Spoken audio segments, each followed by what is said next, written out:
ভয়ে পালিয়ে বেড়াচ্ছেন এমপি মন্ত্রীরা, চাচ্ছেন দূতাবাসে আশ্রয়।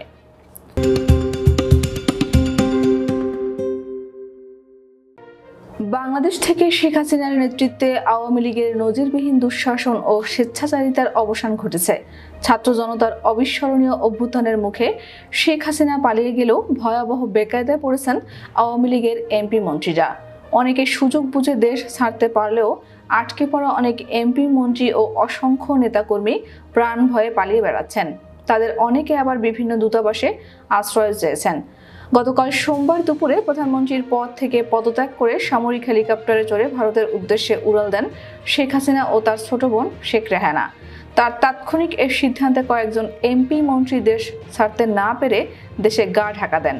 এমনকি মন্ত্রিসভার কয়েকজন সদস্য জীবনের নিরাপত্তা চেয়ে বিভিন্ন দূতাবাসে আশ্রয় চেয়েছেন বলেও খবর চাউর হয়েছে।